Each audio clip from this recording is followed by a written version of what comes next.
여러분 안녕하십니까. 자, 대통령이 계엄을 선포했습니다. 대통령이 행사할 수 있는 권한 가운데 어쩌면 가장 막강한 권한이다 이렇게 이제 볼 수가 있겠는데, 그런데 그 계엄을 선포했을 때는 그 나름의 타당한 이유가 있을 거 아니에요. 이유가 사실 중요하거든요. 그 대통령이 어느 날 갑자기 천둥벼락을 쾅 하고 쳤습니다. 계엄이다, 비상계엄이다. 그래서 이제 비유하자면 손가락으로 저기를 봐라 하고 해를 가리켰거든요. 근데 사람들은 해를 안 보고 손가락만 지금 보고 있는 거야. 지금 손가락만, 계엄만 보고 있는 거예요. 계엄 그 자체, 계엄의 이유 목적을 안 보는 거예요. 지금 우리 지금 언론이 보도하는 내용을 보십시오. 미치고 환장할 노릇이다 이런 말도 있고요. 정말 황당하다. 어떻게 보면 나라가 정말 걱정된다라고 할 수 있는데요. 여기 헤드라인만 보더라도 심지어는요, 동아일보 같은 데서도 이런 식의 기사 혹은 사설을 뽑아냅니다. 동아일보, 윤 망상 헤어나오지 못해 헌법재판소 민주주의 퇴행을 바로잡아야, 이런 제목의 기사 혹은 오피니언 리더들의 칼럼을 버젓이 지금 내걸고 있습니다. 심지어 여기 보면요, 동아일보는 또 이런 것도 있습니다. 윤 검 출석 거부, 헌재 오늘 첫 탄핵 회의라고 제목을 놓고 또 엄청나게 윤을 또 비난하는 그런 내용이 또 있고요.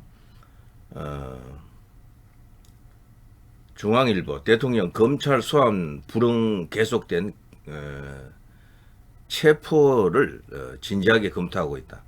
진짜로 이제 이 실전 상황으로 체포를 하려고 한다. 뭐 이런 내용도 있고,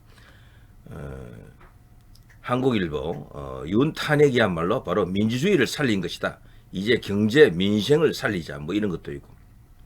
그러니까 모든 언론이 대통령에 대해서 비판적입니다. 우호적인 언론은 스카이데일리, 뉴데일리 정도 아주 극히 제한되어 있어요. 근데 그런 언론들은 인터넷 이제 언론들이잖아요.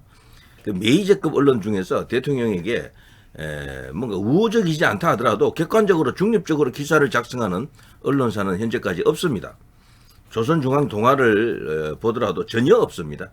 자, 이런 속에서 대통령이 그야말로 충격의 대반격 카드가 나올 것인가? 계엄 선포 자체가 엄청난 승부수거든요. 이거는 그야말로 대통령이 던질 수 있는 최후의 패를 깐 겁니다. 그랬을 때는 분명히 우리가 대통령이 큰 시나리오를 갖고 있을 것이다, 어떤 계획을 갖고 있을 것이다라고 믿잖아요. 이제 그게 성공할 것으로 이제 믿고 희망을 계속 이제 가져야 되겠죠. 지금 일어나고 있는 이 모든 일이 대통령의 원래 계획 속에 들어 있었다라고 생각하시고 끝나기 전에는 끝이 아니다. 계속해서 이제 대통령이 원래 의도한 국가 정상화 그리고 부정선거, 이것을 드러내야 될 겁니다. 자, 그런데요, 정말 대단한 어떤 인물 한 사람 소개해 드리겠습니다. 바로 유영하 의원인데요. 유영하 의원은 인천지방검찰청 검사를 오래전에 했었죠. 국가인권위원회 상임위원도 했었고요. 요게 이제 유영하 의원에 있어서 가장 큰 공직 경력이었었는데, 이제 국회의원을 추가했죠. 그동안 국회의원 선거에서 몇 번 나가서 다 떨어졌었죠. 박근혜 대통령이 특별히 이 유영하 의원을 당선시키려고 무던히 애를 썼었는데 간발의 차로 떨어지더라고요. 자, 그런데 드디어 이제 국회에 입성했는데, 근데 이 유영하 의원을 주목해야 되는 것이요, 이 사람의 목소리가 사실 박근혜 대통령의 목소리다라고 해도 과언이 아닙니다. 박근혜 대통령이 신뢰하는 딱 한 사람이에요. 정치적 이유로 신뢰하는 딱 한 명이더라고 보니까. 박근혜 변호인 유영하, 뒤통수 더럽고 치졸하다. 탄핵한 의원들은 전부 떠나라. 당을 떠나라. 당장 떠나라. 이렇게 지금 일갈하고 있습니다. 뒤통수를 쳤다, 등에 칼 꽂았다, 이런 식이죠. 박근혜 대통령 탄핵 심판에 처음부터 끝까지 쭉 관여했던 변호인이기도 하고, 이제 박근혜 대통령의 입일 수도 있겠죠. 이거는 박근혜 대통령의 목소리입니다. 그래서 이번에 윤 대통령 탄핵에 찬성표를 던졌던 사람들이 결국은 뭐 다 드러났죠. 사실상 거의 뭐 기명은 아니었지만 무기명이라도 누가 어떤 표를 던졌을 것이다라고 대충 이제 이렇게 답이 나옵니다. 그 사람들에 대한 준엄한 역사의 심판은 기다리고 있다. 이게 끝이 아닙니다. 민심이라고 하는 것은 고정되어 있는 게 아니에요. 자꾸 변합니다. 지금은 뭐 여론 선동에 의해서 해는 안 보고 손가락만 보는 그들에 의해 가지고 대통령이 지금 궁지에 몰린 것처럼 보일 뿐이죠. 그러나 대반격은 반드시 일어나고, 그리고 시간이 흘러가면요, 이 여론이 또 뒤집어진다고요. 그때 한번 보시죠. 어떻게 되는지. 자, 당론을 따르지 않고 뒤통수를 친 자들, 정말 더럽고 치졸하다. 정말 유영아 의원이 센 발언을 하더라고요. 센 발언. 비겁한 자들과 당을 같이 못한다. 이런 식의 제목 쫙 나와 있죠.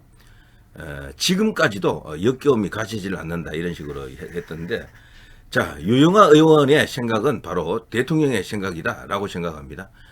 이번에 한동훈계를 중심으로, 친한을 중심으로 탄핵을 많이 찬성했다라고 지금 알려져 있습니다. 저는 이 사진 한 장이 모든 걸 말해준다라고 생각합니다. 장동혁 같은 이런 채권 중에 채권, 제1의 채권이었죠. 이 채권마저도 한동훈으로부터 등을 돌리게 한 대사건이었습니다. 이번에는. 이 사진이 모든 걸 말하는 거죠. 한동훈의 이 웃는 표정, 장동혁의 이 비장한 얼굴, 화가 났죠. 지금 입술을 지그시 깨물고 있죠. 이게 뭐겠습니까?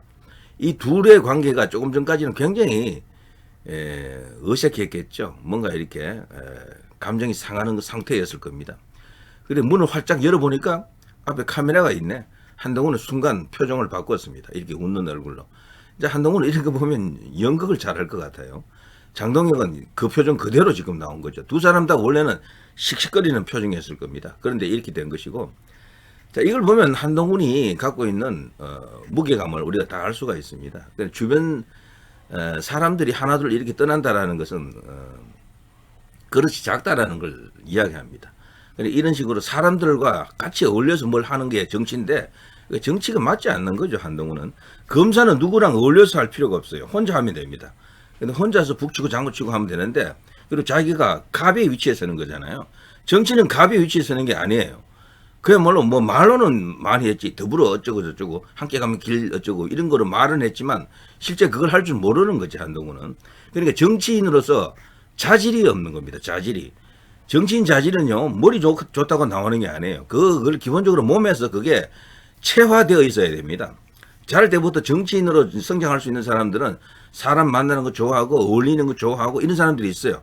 사람 만나는 걸 일단 즐겨야 돼요. 그리고 경조사 챙기는 게 이런 것도 잘하고 뭐 이런 사람들이 있어요. 술도 좀 잘 마시고 뭐 이런데 한동훈은 그런 면에서 전부 아니거든. 전부. 그런 길을 걸어온 게 아니에요. 혼자 외톨이 같은 히키코모리라 그러지. 방구석에 처박혀가지고 혼자 세계 속에 빠져 있는 그런 인물로 지금 쫙 지금 알려져 있습니다. 오죽했으면 대통령이 한동훈에게 그런 말을 했겠습니까? 지난번에 용산에서 그때 만났을 때 정치인은 정치를 하고자 한다 그러면은 경조사도 함께 이제 챙겨야 되고 함께 가야 되고 이런 말도 했다 그러잖아요. 그 말을 왜 꺼냈겠습니까? 사회성이 없다라는 거죠. 사회성이. 그리고 함께 더불어라고 하는 것을 실천해 본 적이 없는 사람이 말로만 하다 보니까 주변에 있는 핵심 측근들까지 다 지금 떨어져 나가는 겁니다. 이거 자체가 벌써 정치에 들어오면 안 되는, 정치에 발을 들이면 안 됐을 사람이다.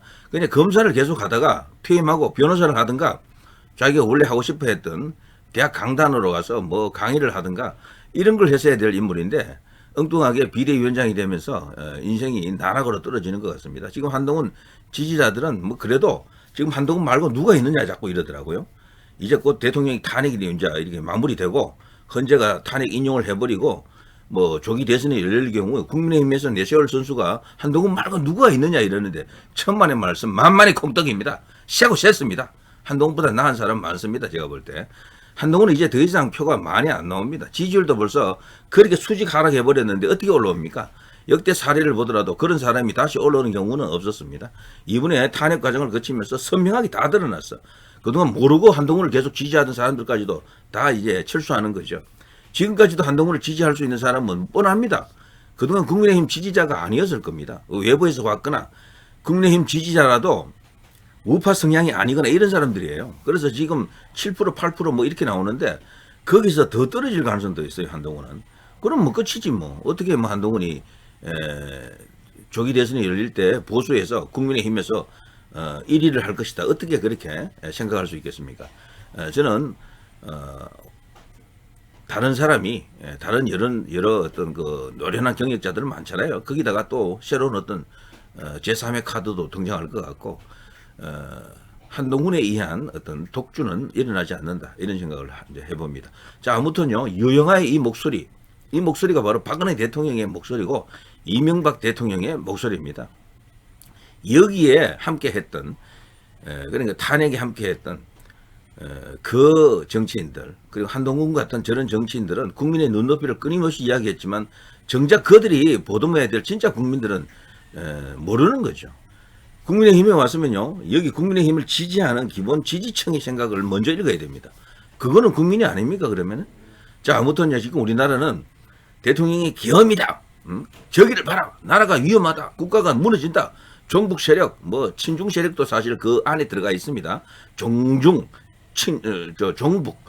그리고 부정선거 이런 어떤 거대한 어떤 이슈를 던졌는데 그거에 대해서는 전부 입 닫고 손가락만 대통령 손가락이 어떻게 생겼니 이런 것만 지금 떠들고 있는 것이나 마찬가지다.